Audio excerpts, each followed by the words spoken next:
2025년 1월 14일 새벽입니다.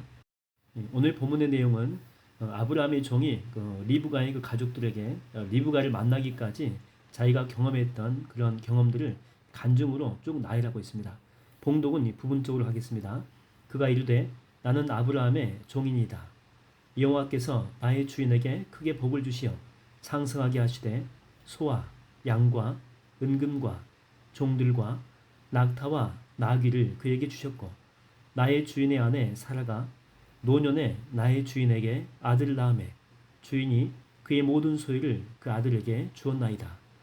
나의 주인이 나에게 맹세하게 하여 이르되 너는 내 아들을 위하여 내가 사는 땅 가나안 땅 족속의 딸들 중에서 아내를 택하지 말고 내 아버지의 집 내 족속에게로 가서 내 아들을 위하여 아내를 택하라 하시기로 내가 내 주인에게 이어주되 혹 여자가 나를 따르지 아니하면 어찌하리이까 한즉 주인이 내게 이르되 내가 섬기는 여호와께서 그의 사자를 너와 함께 보내어 내게 평탄한 길을 주시리니 너는 내 족속 중 내 아버지 집에서 내 아들을 위하여 아내를 택할 것이니라.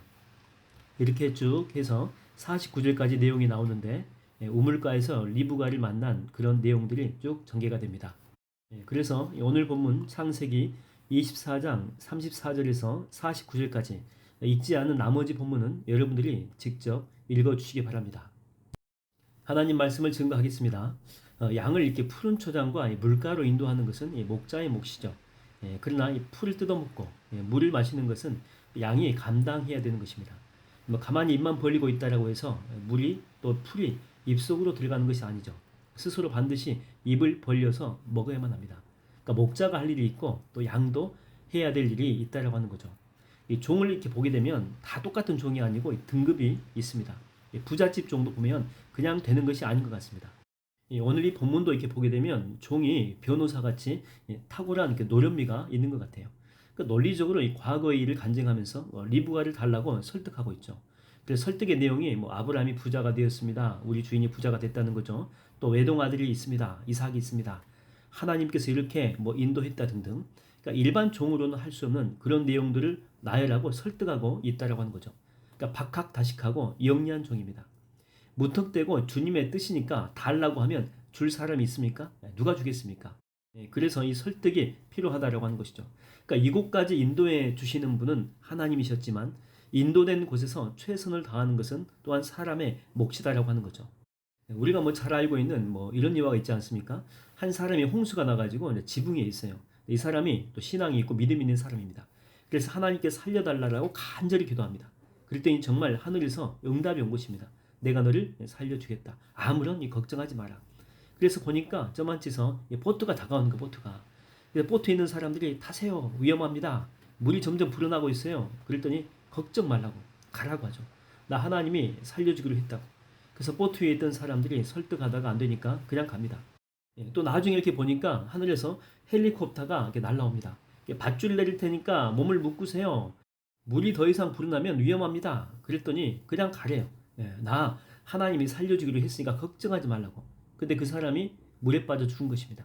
그래서 천국 가가지고 하나님한테 강력하게 항의하지 않습니까? 아니 살려준다라고 해놓고 이게 뭐냐고.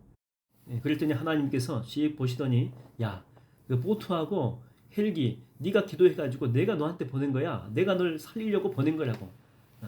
여러분 하나님은 우리의 기도에 응답하시지만 정말 가만히 아무것도 안 하는 그런 식이 아니죠. 우리도 최소한 해야 될 일이 있다라고 하는 것입니다. 여러분 홍해는요 주님이 가르칩니다. 그러나 건너야 될 사람은 우리죠. 하늘에서 만나는 하나님께서 내려주시는 건 맞습니다. 그러나 그걸 얻기 위해서는 꼭두 새벽에 일찍이 일어나서 나가야 돼요. 그걸 거두는 것은 우리의 몫이다라고 하는 거죠. 그래서 이렇게 참된 기도는 반드시 우리로 하여금 적용하게 해요. 적용. 그러니까 이 기도로 끝나는 것이 아니고 그러니까 기도의 자리에서 끝나는 것이 아니고 그 기도를 삶의 자리로 삶의 현장으로 가지고 간다라고 하는 것입니다. 그러니까 마치 이렇게 큐티 적용하는 것과 똑같지 않습니까? 큐티에서 말씀을 깨닫게 해주시는 분은 하나님이세요. 그런데 그걸 삶에 적용하는 것은 우리의 몫이다라고 하는 거죠. 왜 신학교 교수님들이 현장에 가면 힘을 잃고 거의 많은 분들이 목회하다가 다 포기합니다. 그래서 목회하려다가 다시 신학교를 전부 다 돌아와요. 그 이유는 신학교는 이론으로 이렇게 성을 쌓는 곳이거든요. 이론이 튼튼합니다. 이것만 가지고 있으면 정말 무엇이든지 다 할 수 있을 것 같아요. 근데 이분들이 부족한 게 뭐냐면 이 이론으로 교회 현장에 이렇게 적용을 안 해봤다라고 하는 거죠. 막상 해보게 되면 변수가 많거든요. 뜻대로 안 되는 것들이 훨씬 더 많습니다. 어떤 것은 하면 안 되는 것도 있어요. 원칙이 아니라 어떤 것은 용납, 용서의 원리로 나아가야 될 것들도 참 많이 있습니다. 네, 그래서 이 많은 교수님들이 이 자기가 알고 있는 이론이 현장에서 이게 안 먹히는 거예요. 안 먹혀. 그래서 괴로운 것입니다. 설교학 교수가 한 교회 부흥의 인도를 받다가 이틀 만에 포기하고 그냥 돌아왔습니다. 나름대로 멋지게 설교 준비했거든요. 근데 그 교회 찬양 인도하는 전도사보다 못한 것입니다. 찬양 인도할 때까지는 막 교회가 성령 충만하고 참 좋았거든요. 근데 설교로만 가면 전부 다 조는 것입니다. 물론 이렇게 설교가 이렇게 내용도 좋아야 되겠지만 더 중요한 것은 영성 아니에요, 영성. 성령 충만이잖아요. 그 속에 불이 있어야 되는데 불이 없는 거예요, 불이. 그래서 장작이 타지 않는 것입니다.